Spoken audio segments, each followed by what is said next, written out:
Welcome, and thank you for joining me for another episode of Sexual Assault Survivor Stories, the SAS podcast, coming to you from the Podvlog studio in St. George, Utah, and produced by Markel Consulting, LLC. I'm your host, Dave Markel.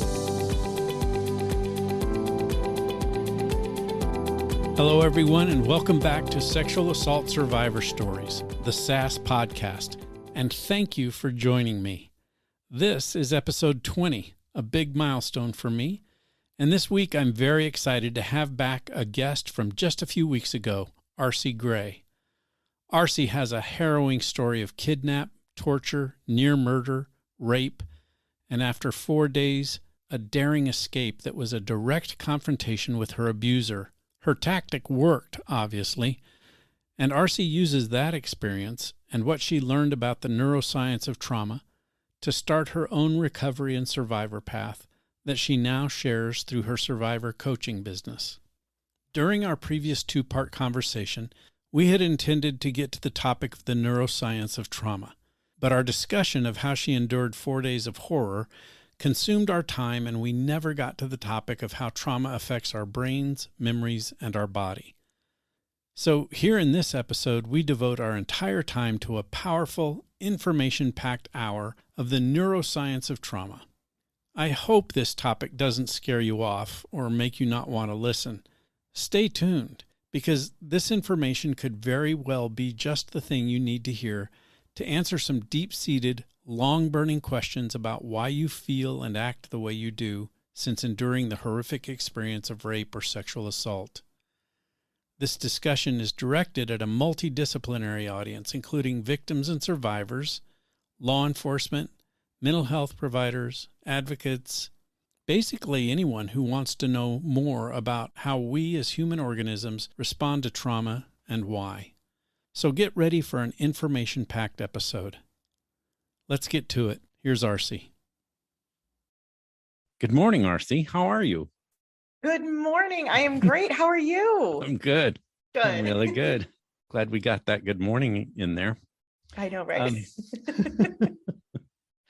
For our listeners, the last time Arci and I recorded, we discussed multiple times. It came up in the discussion. We said, oh, we can't wait till we start talking about being trauma-informed and the trauma-informed part of this and the neuroscience of trauma and how it's affecting the brain and why people do what they do when they're in the trauma moment. And we never got to that because we talked about so many other great things, which I'm glad about because you got to tell your story. I know it's not total, it's not complete, but it is in so many ways a really good compilation of the event over those 4 days. I mean, we could spend 8 hours or more on each of those days. We could spend a day on each day. We could spend a day on each of those days because there's so much to unpack in all of those moments that happened. So yeah, absolutely. I think what I'd like to address first, though, is there was an episode even before that we recorded the day after Christmas, kind of a teaser and a taste of things to come kind of episode, and talked about you going down that trauma-informed path and how you became trauma-informed and how exciting that was for you and how it changed your life. So my first question is, what is your definition? What does it mean to you to be trauma-informed? I think for me, essentially being trauma-informed is about being empathetic and sympathetic to someone else's experiences. And it doesn't mean that you're giving them excuses, saying like, oh, that, something terrible happened to them and that's just how they are. It's about understanding that it's not just signs and symptoms, the obvious signs and symptoms of trauma, right? We associate things like anxiety, emotional dysregulation, someone, who's very sensitive, maybe cries a lot, maybe there's anger involved. We often associate those symptoms with, oh, that person has been traumatized. They've gone through something, oh, they are having flashbacks or they have nightmares. And although those things are very often associated with trauma and people who have experienced trauma have those symptoms, being trauma informed is more about understanding why those things happen and also all of the other symptoms that are not so obvious that we often dismiss people for.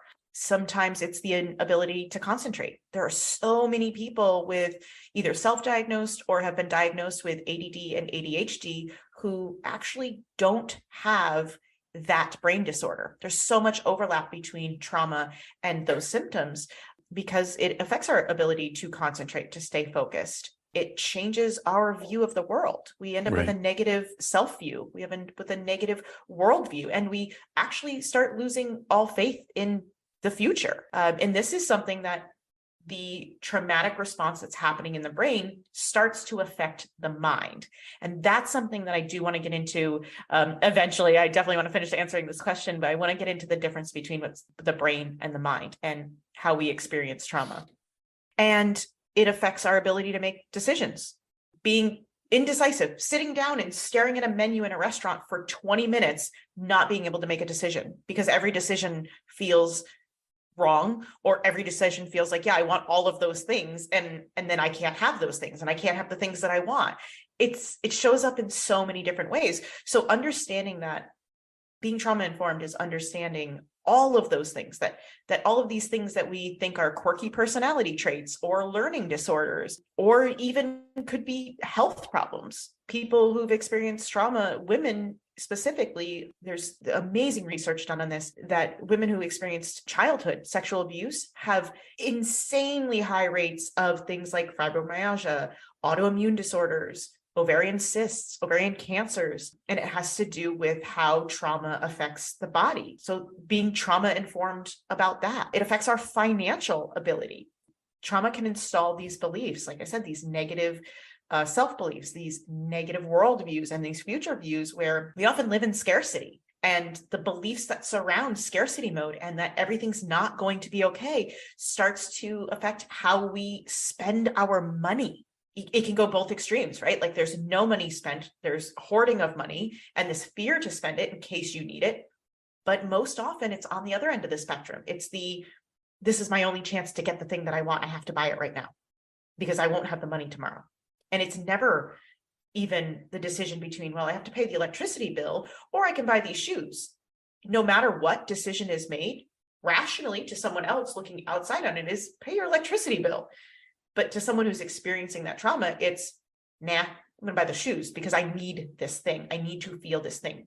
So it's an imbalance of, it's emotional dysregulation, it's irrational decisions, it can affect our memory and all of these things. So having an understanding of the impacts that trauma has in every aspect of a woman's life or anyone's life, I shouldn't just say a woman's life. Basically what happens is that, living in survival mode literally just gives them blind spots in the world. So having an understanding and some compassion for that, I think that's really what being trauma informed is. Not only understanding what it is actually happening, but also the effects and how it has a ripple effect in someone's life.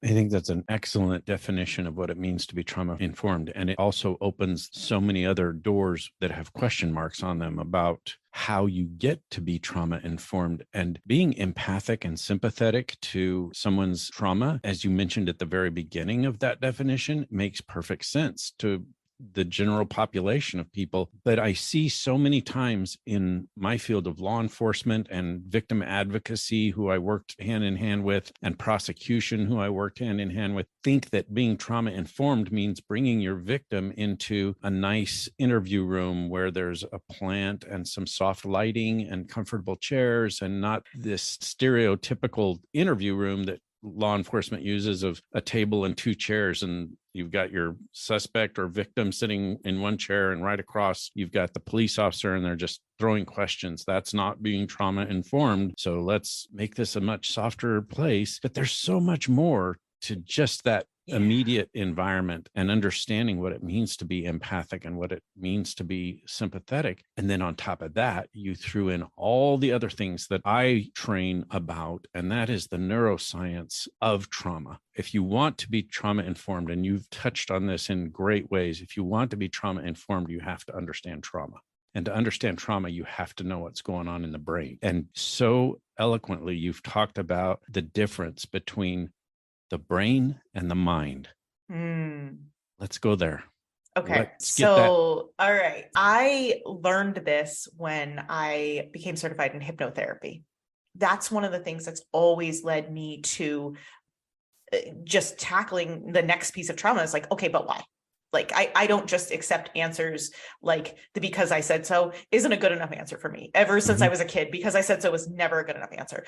So having that innate curiosity, my curiosity was like, well, go learn hypnosis, go understand why. And so one of the things that I learned about that is that we have three states of mind. We have our or three minds, if you will. We have our conscious mind, and our conscious mind is us. It's who we think we are. It's our thoughts and our feelings and our conscious awareness and direct interaction with the world. And then we have our unconscious mind. And our unconscious mind is things that we can become aware of, but that operate in the background. And the best correlation I can make is that your unconscious mind is essentially your body. If you're cold, you don't immediately feel cold until, the temperature around you might be cold. And then your body senses things. You might get, goosebumps. You might get the shivers or whatever. And then you become consciously aware of what's happening in your unconscious. And your unconscious is your body. And then there is your subconscious. And people often get the subconscious and the unconscious intertwined, confused. They use them interchangeably. Whatever vocabulary works for you, this is a vocabulary that I was taught and that I understand. And the subconscious is your brain. And your brain is doing millions, 40 million bits per second. Think of that as like light speed, like a rocket with warp speed. And your conscious mind can process about 40, 50 bits of information per second. That's like riding a bicycle compared to light speed. If your brain is your subconscious mind, your conscious mind is you, your thoughts and your feelings. Actually, I'm going to back up here and actually make sure that I explain what trauma really is. So, because it's going to be relevant to understanding how this all works. Trauma is not an event. It is not the moment. It is not the thing that happened.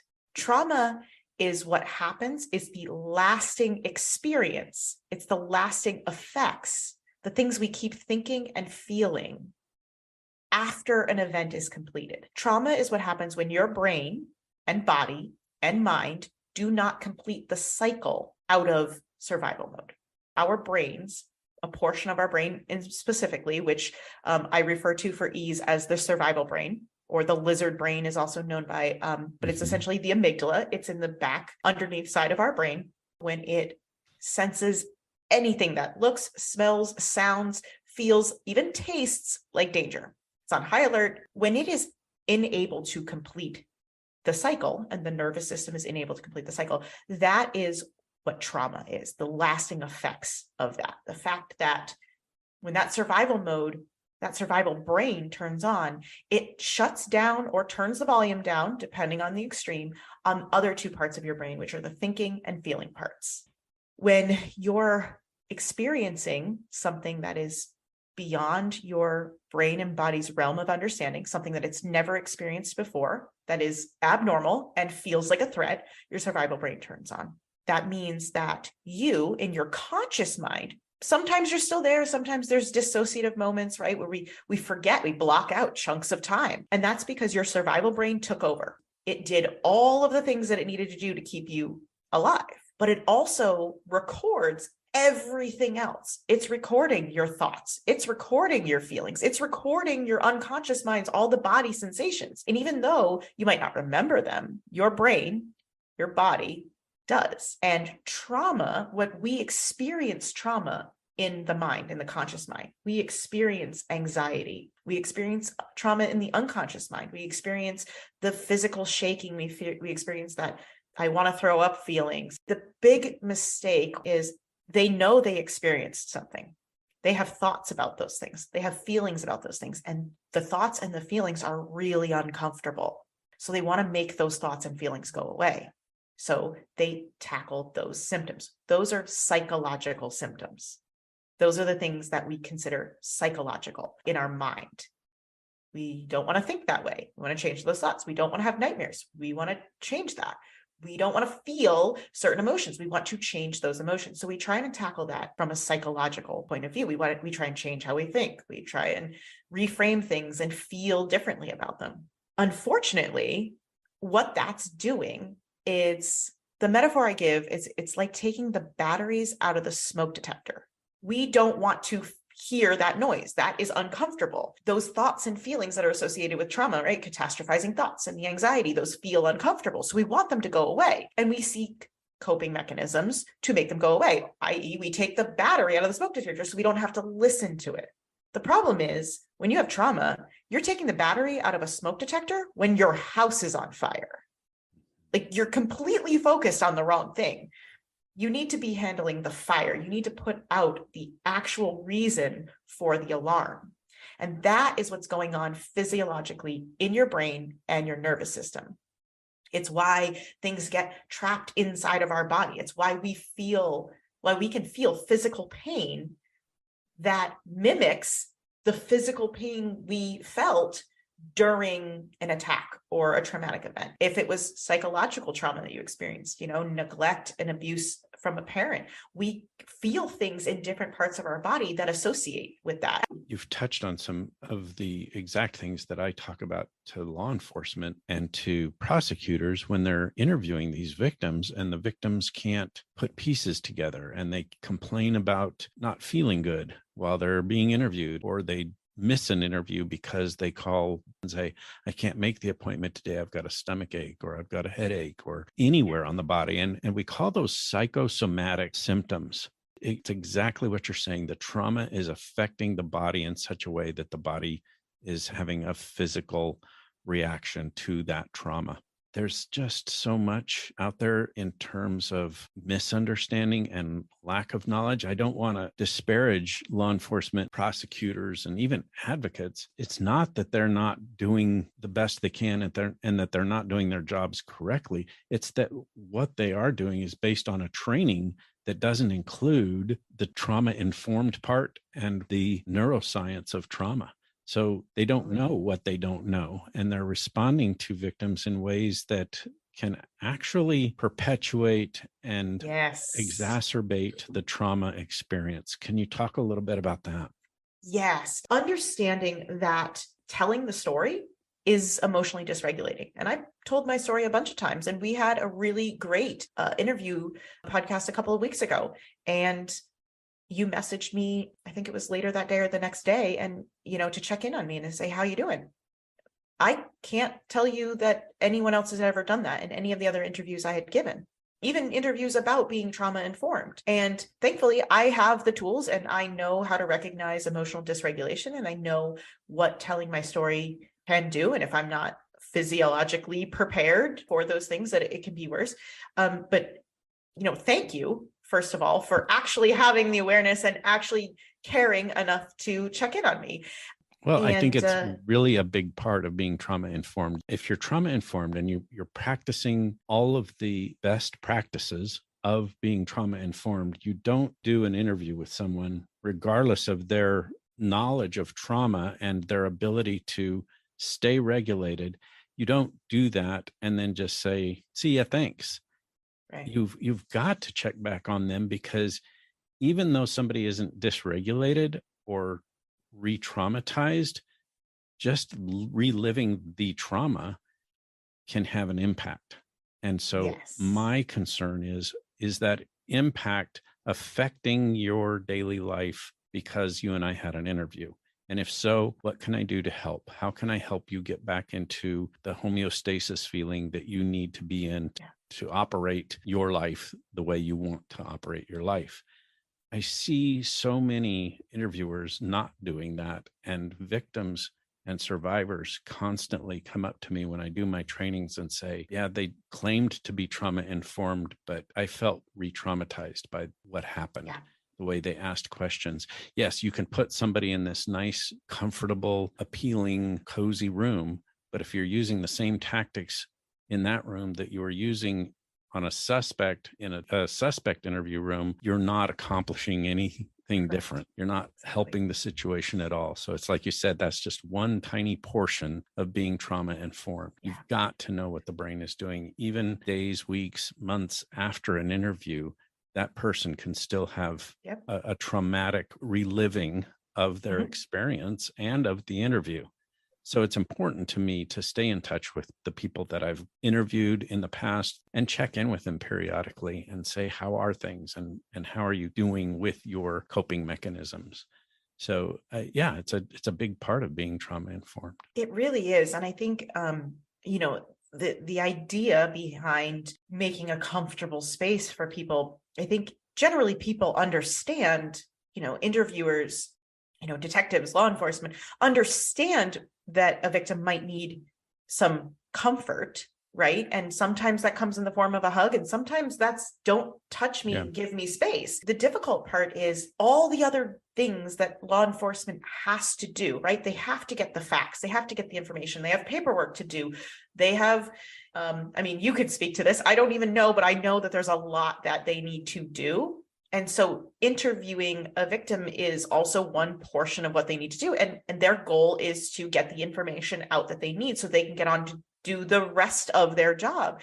And so it's very often that there are protocols set in place. Everything gets systematized in an environment like that because it's, follow these steps because they're proven, these things work. But with trauma, sometimes, like I said, sometimes it's, hey, I need a hug. I need someone to hold my hand. I need to feel safe. And other times I feel safe when I'm sitting in a corner by myself with my back against the wall and everyone back up 10 feet. The fact that each person is different and each person experiences, although there are a lot of commonalities that we can see with trauma, each person experiences and needs something different. So being trauma informed means having a full breadth of information and understanding a full spectrum and being able to recognize it in the moment and adjust with it.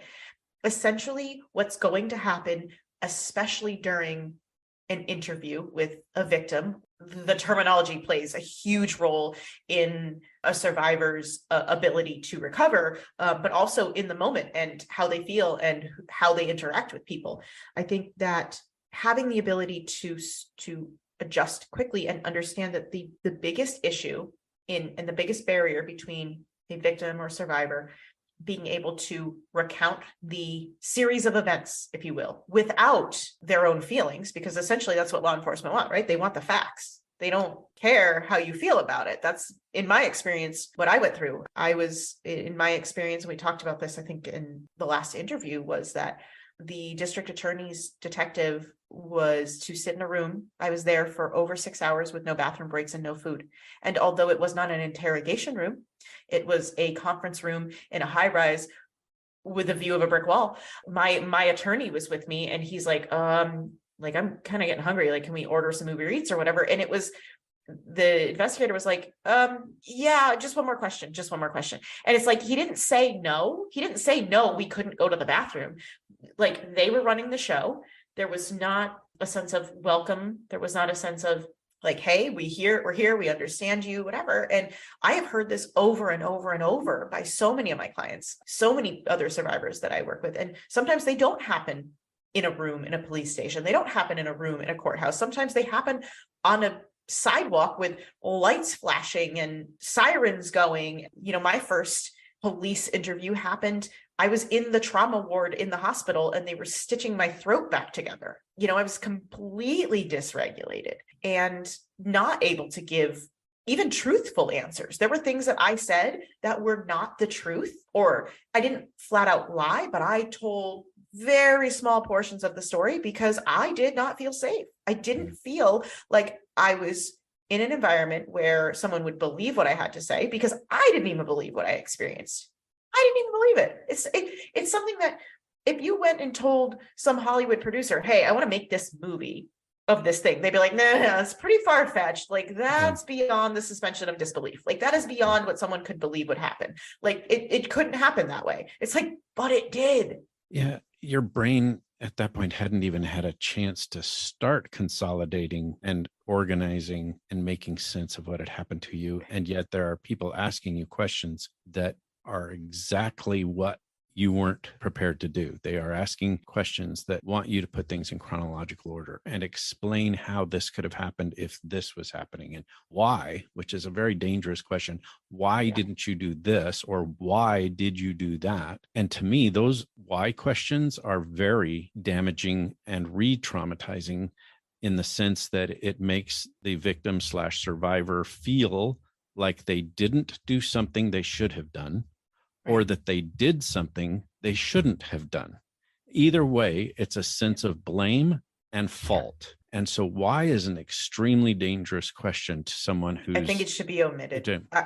I do sorry too. to interrupt. I think it should not be. I think protocol should be that the word why can't come up because... Well, that's in my training. Yes. I love that. Get rid of it. It is because as an officer, whether you're a beat cop and you're taking witness statement, whether you're a detective, whether you're an investigator, whatever level you have in involvement in a case, I mean, yes, you're a human being. I get it. You're a human being and you're equally as in disbelief as we are, like as the victim is. We are in complete disbelief it happened. In fact, if we could believe that it happened, we wouldn't actually be experiencing trauma because it would mean that our survival brain and our emotional brain and our thinking brain actually synced back up. But the fact that they can't sync, that's the reason why we're experiencing trauma, is because we can't put all three puzzle pieces back together. If we could, we would totally understand it and be able to explain it to you. And I also understand, like, officers, detectives, people who, paramedics, firefighters often experience post-traumatic stress because they're exposed repeatedly to these things that they also can't wrap their brains around and they can't understand. So it is normal human nature to want to know why. But when you choose that line of work, I'd like to think that when you do get through your trauma and you're able to turn off the trauma response, you do start to understand why.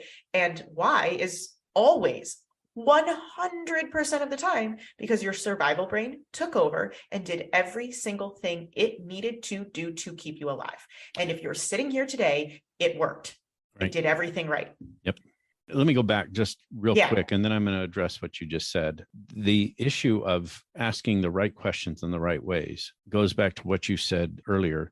Some of the tactics that law enforcement uses is who, what, why, when, where, how. And you talked about it too a minute ago, is leaving the emotion out of it. Just the facts, ma'am. If you watch any of the old Dragnet shows from the 60s and 70s, Joe Friday used to roll his eyes at the person whose description of the events went into emotion and peripheral information that didn't address the exact question that he was trying to get answered.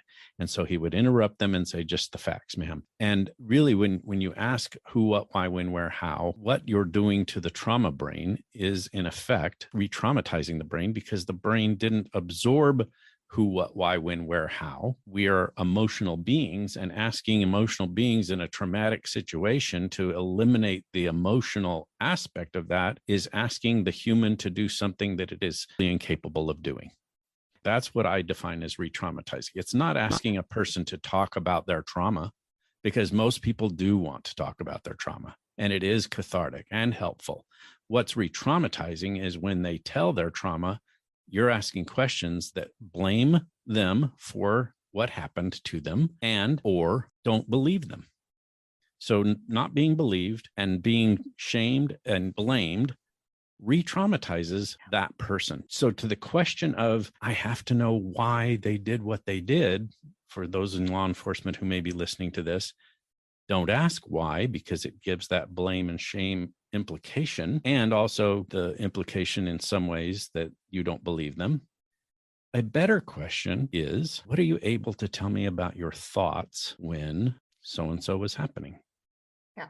Help me understand what your brain was thinking about. Tell me more about that.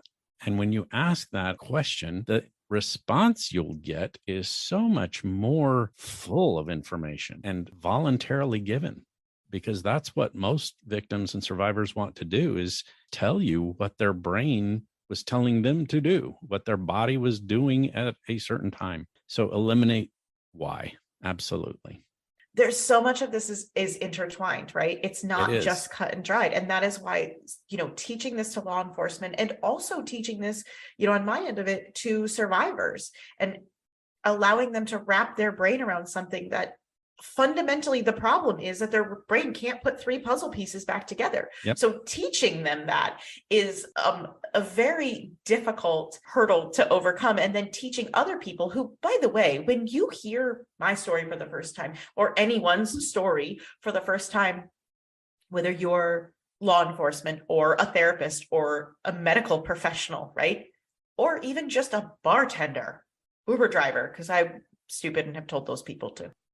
It's trauma for them too. It's vicarious trauma. Yes, it is. And there's big T trauma, which is, the big scary stuff like kidnap, rape, and almost murder. And then there's little T trauma, which is like microaggressions at work.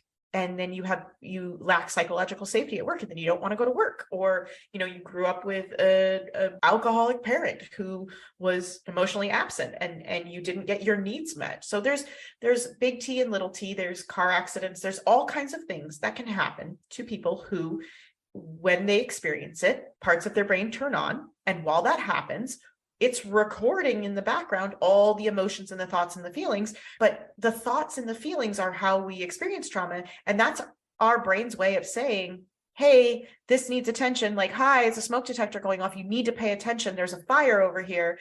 And, we want to talk about it because we don't understand it. We don't understand why we feel this way. Mm-hmm. When you say, yeah, it's because you experienced something, cool. But like, why do I have thoughts about my cat falling off the balcony? Like, why do I have those catastrophizing thoughts?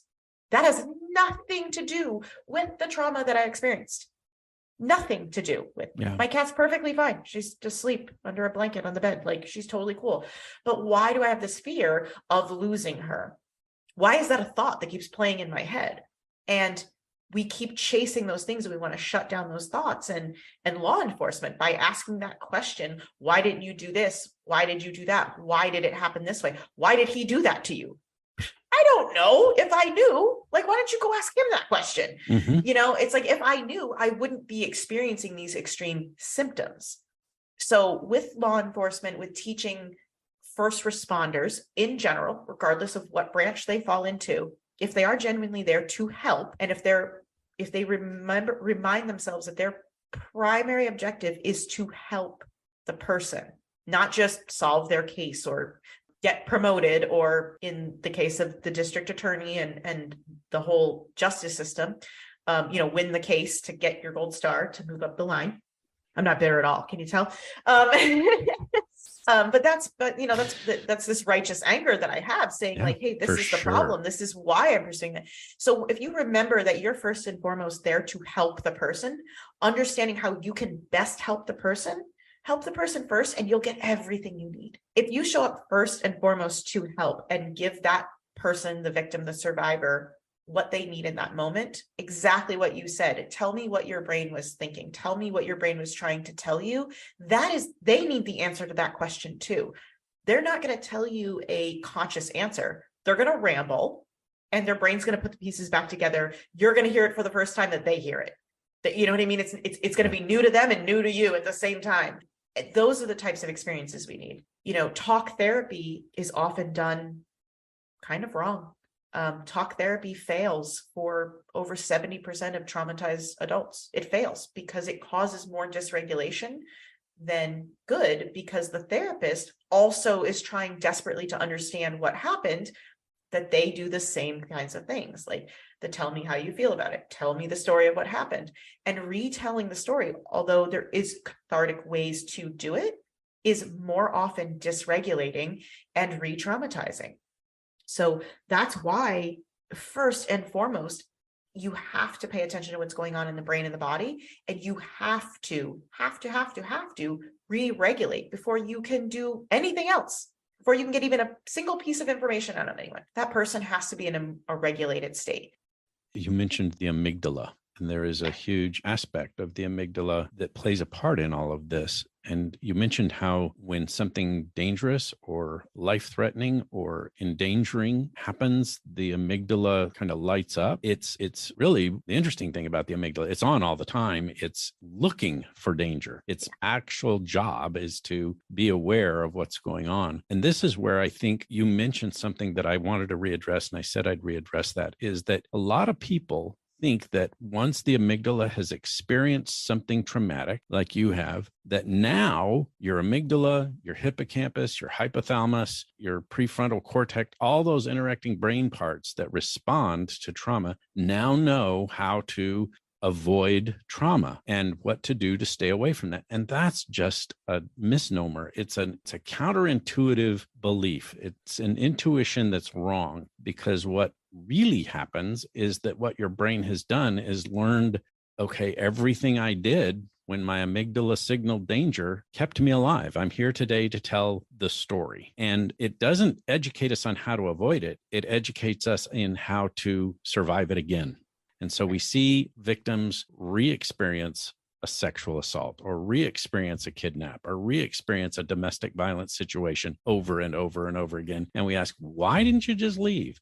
Why this? Why that? Again, blaming, shaming, and not believing people when they say what they are experiencing, when in actuality, their brain is doing exactly what it has to do to stay alive over and over and over again. I think that's an important aspect of all of this that people need to realize. And yes, you're right. That includes victims and survivors. And so here I sit with Arci Grey and several other people who've experienced rape and sexual assault and traumas in their life, so that I can help people understand the neuroscience of trauma and how it is that victims can be re-victimized and how victims can better be treated by all of us in the world, not just in the sense of law enforcement and prosecution and advocacy work, but all of us need to help bring justice to victims by listening to them and being trauma informed and empathic and sympathetic to their experience. That's the platform here. That's awesome. That is something in my own healing journey. I didn't understand re-victimization until much farther along in my journey than I wished I had, for a bunch of reasons. One, because my trauma started when I was 4 years old with sexual abuse that went on till I was 13. And then it moved on to choosing the wrong boyfriends or sabotaging the right ones, right? Sabotaging the relationships with the right ones and choosing all kinds of things for myself that were putting me at risk for things. Thankfully, I never fell down the alcoholic or the drug addict track, but that is common for survivors of childhood trauma. But I was racing motorcycles, luckily nothing happened. But back on the topic of specifically re-victimization, I didn't learn this until, like I said, well into my healing journey. But a woman who has experienced sexual abuse or rape is 1,300% more likely to be raped or assaulted again within the first year. Yeah. And that's insane, right? That's like branding you. That's the, you're branded at that point. And I learned there's actually about 6 major causes of it. And I mean, we could talk for hours on that, and maybe an entire episode on that would be valid. It's one of the things that I work heavily on with my clients is re-victimization and sort of reprogramming.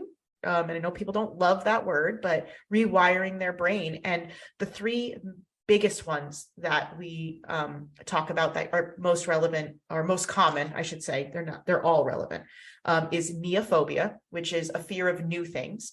And what's happening is our brains, this is our brains, this is not our minds, this is our brains that are wired to do the things that they know. It's afraid of new things. Even if the new thing is healthier, better, safer, it's going to choose the danger that it knows over the potential of danger that may or may not happen. Even if consciously in your mind, you know that it's rainbows and unicorns over here, and it's brimstone and fire over there, it's going to choose brimstone and fire because it knows that path that it walked already once, and it would rather do the thing it knows than have to learn something new. And that's based on how our brains are built. They are wired a certain way. They are going to take the path of what it believes is least resistance, and it will choose that path even if it's painful. It will choose pain over something new. The great news is we, through, modern technology and, new research, we've figured out how to break that pattern. We know how to do that. So learning how to do that is huge. There's also something called counterphobia. And this is something that I experienced. This was me racing motorcycles and jumping off cliffs and being an adrenaline junkie. And it was, oh yeah, I survived that. And this is before I even survived murder, right? Like this is before I even experienced that. This was me saying, like, I'm tough. I can survive this. Oh yeah.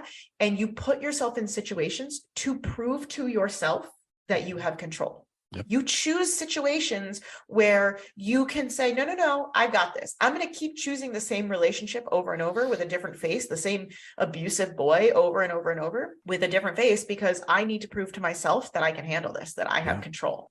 That is another reason why we keep reliving same traumas over and over. And then there's something else called flags and boosts. This is a dynamic between victims and perpetrators. And victims give off, we talked about this in the beginning of things when we were talking about, like, what does it mean to be trauma informed, but also what does trauma actually look like?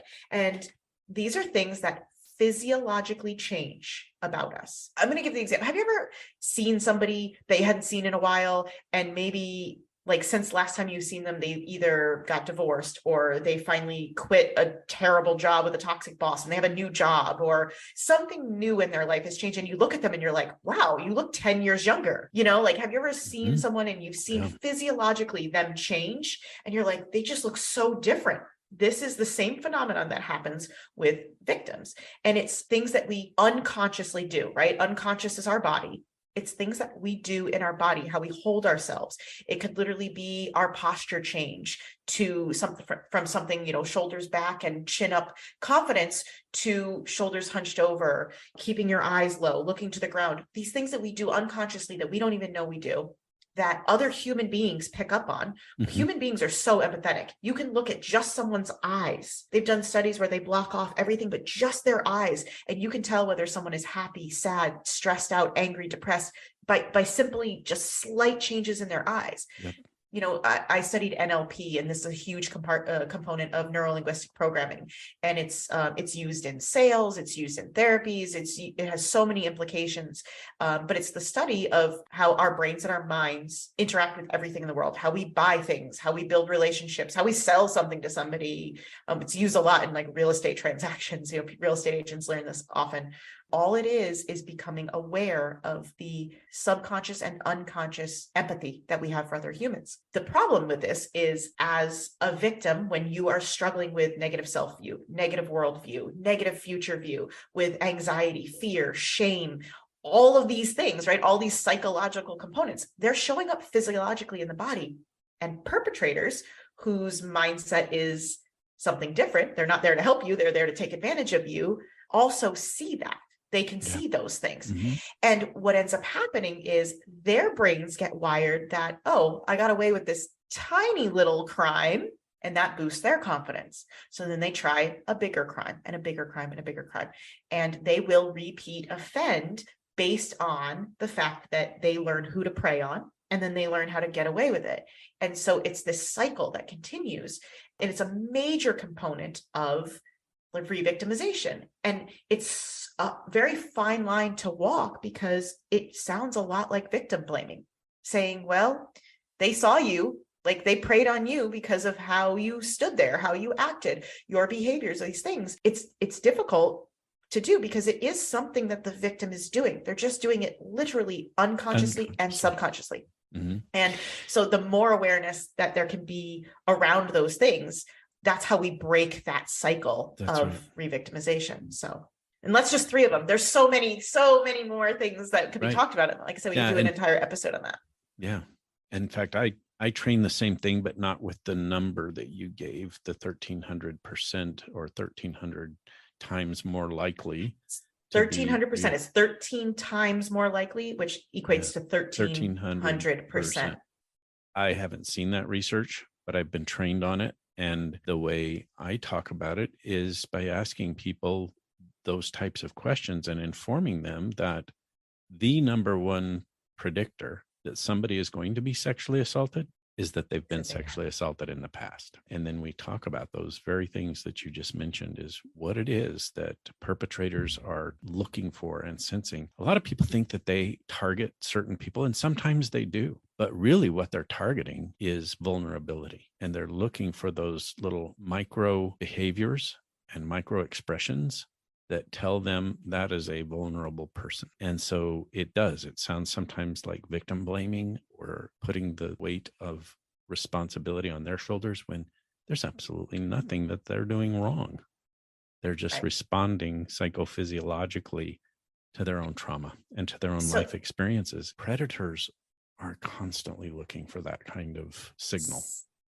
I have a huge opposition to the word disorder, right?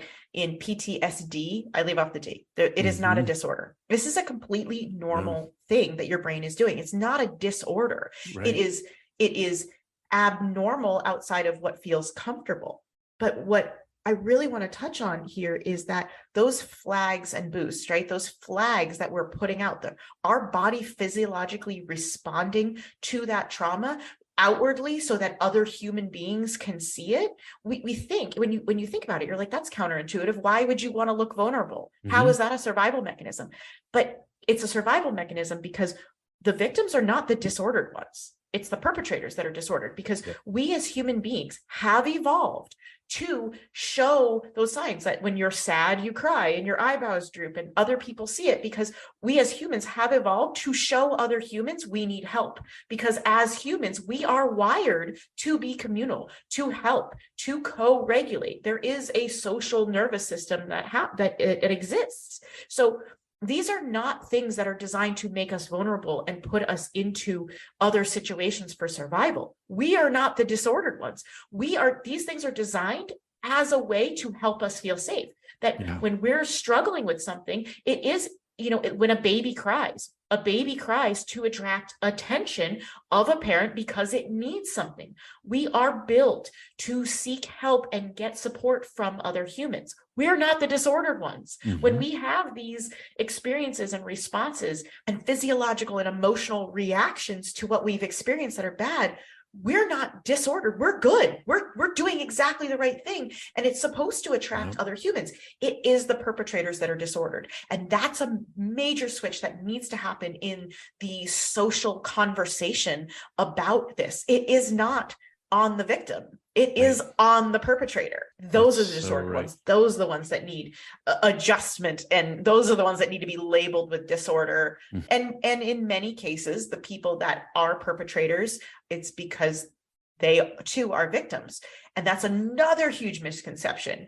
Just because you've been abused doesn't mean you'll be an abuser. If you're an abuser, chances are you have been abused though. And the correlation and causation, people often get those confused and mixed up. And that's because of how the initial studies that revealed this were done. They were focused on abusers versus the abused. So thankfully that conversation is starting to switch. And I think that needs to happen more is, the social stigma. We need to start flipping those social stigmas that, hey, we're not the broken ones. It's not us. We're doing everything right. So that's big topics. And so important. I'm loving where this discussion has taken us and what we're talking about. What are some of the long-term symptoms and effects of post-traumatic stress situations? So a lot of it is this longevity of some of the most common symptoms, right? We think of people who are they fall high on the neuroses scale, high anxiety, high alert, hypervigilant, and then the opposite end of the spectrum, which is falling into the dorsal vagal response, which is that depressive, reclusive, people call themselves introverts. Yeah, you can be introverted and extroverted. You can be ambiverted. Every human is supposed to be both. We're supposed to be able to flow in and out. And if you're an extreme introvert, chances are you're dealing with something that's prolonged, and it becomes these things we experience. The longer they last, they become habit. Habit becomes beliefs, and beliefs become identity. So the long-term effects are physiological, right? We can experience things like autoimmune disorders and even cancer.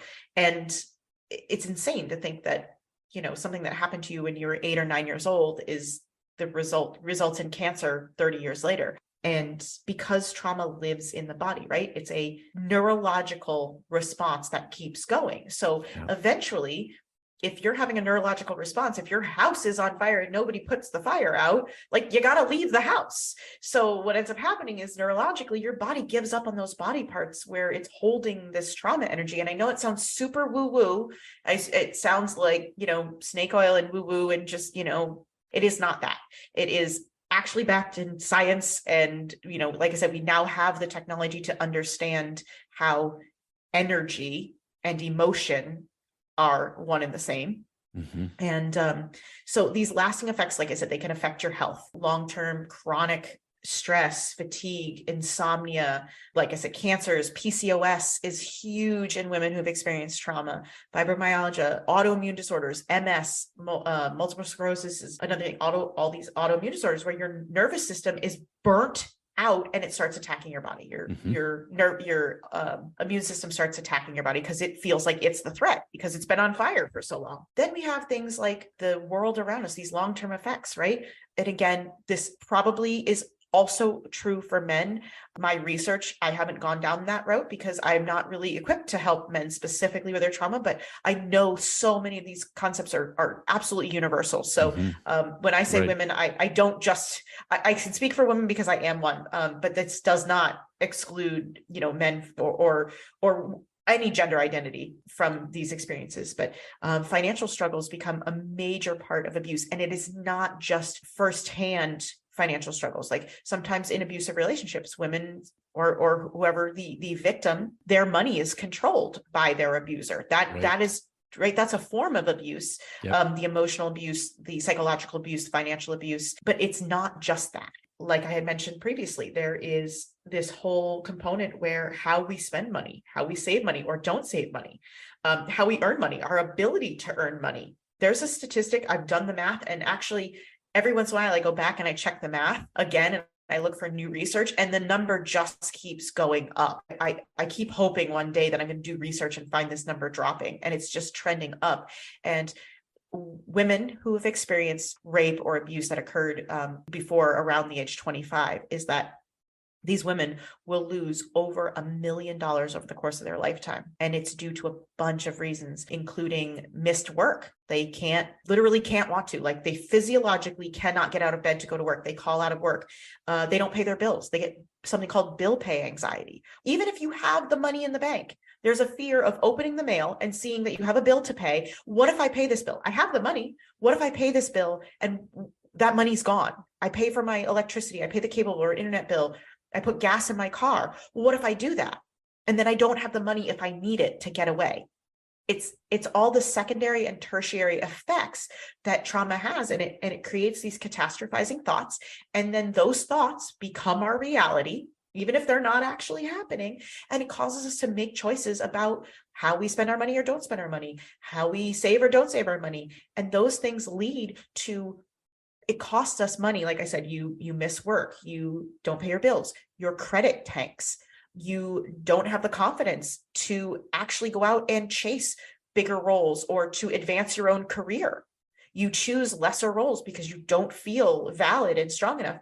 Your out-of-pocket medical costs for all those things that I just talked about, all the autoimmune disorders and things like chronic headaches and chronic stress costs money out of pocket. And you go to doctor after doctor after specialist, and a lot of insurance doesn't cover these things. They do an initial MRI or, something, and they're like, hey, we can't find anything wrong with you.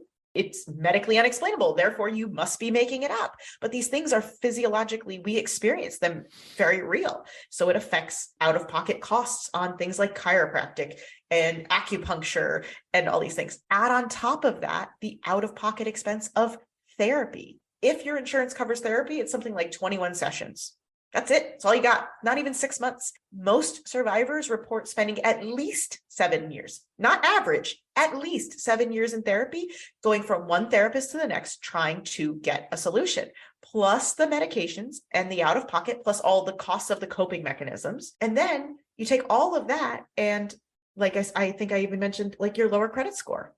a lower credit score. That's going to cost you more money on your car and your house. You're going to end up buying a crappier car. You're not going to repair it because you don't have the money, which is going to make you late for work, make you late. Like all of these things just literally snowball. And when I added it up, it comes out to something like 1,041,000, something like that. I don't have the exact numbers in front of me. I did an entire podcast episode on this for people if they really want to know. But that's financially. So physically, financially, and then our relationships suffer. Relationships are a massive component of it. We push people away. We fear intimacy, or we end up in codependent relationships. And that can snowball again into abuse.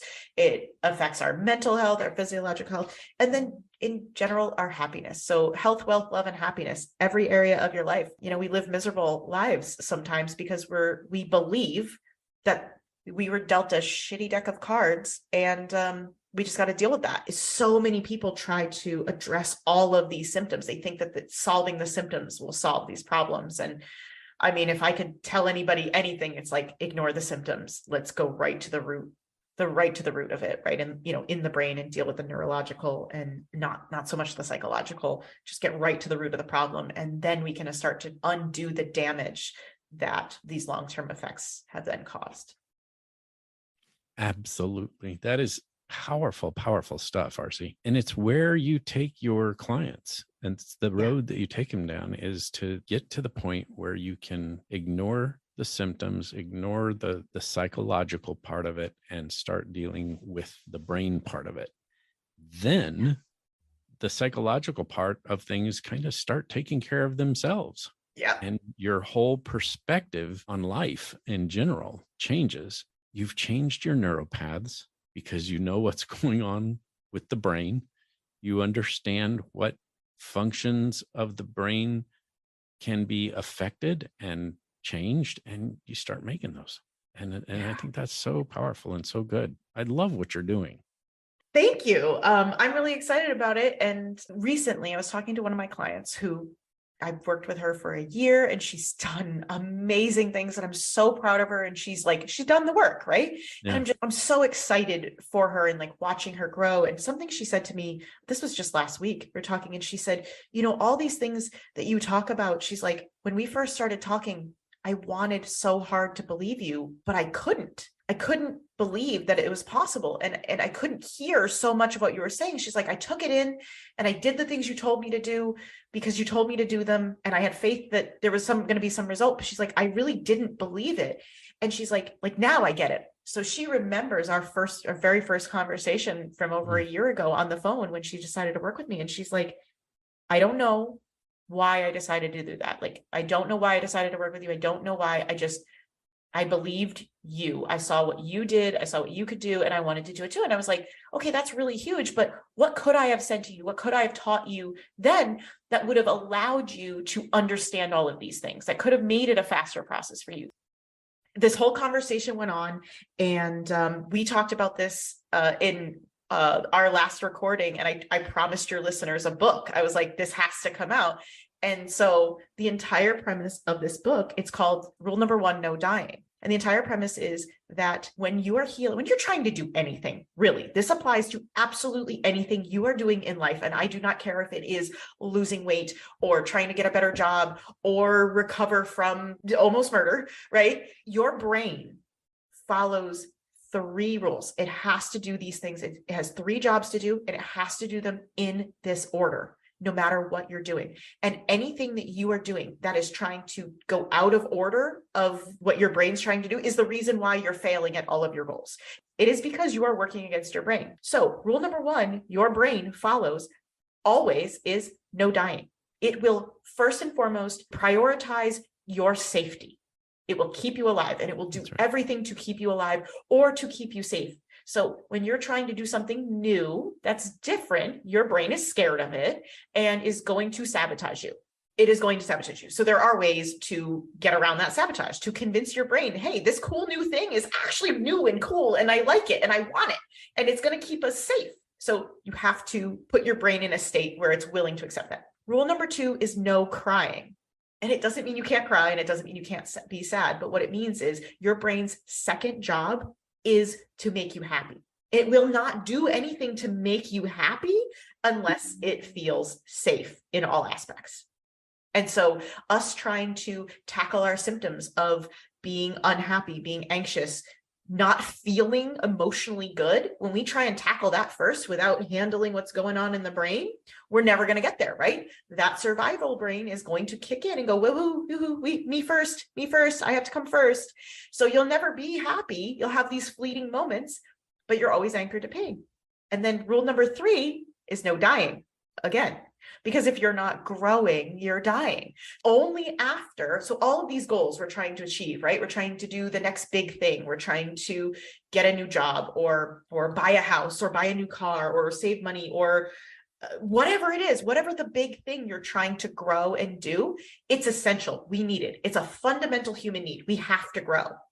But we'll never achieve those goals. We'll never be able to grow if we don't have some control of our emotions, right? When it's not that you have to be happy, although it helps a lot, right? You can't get rich unless you're happy.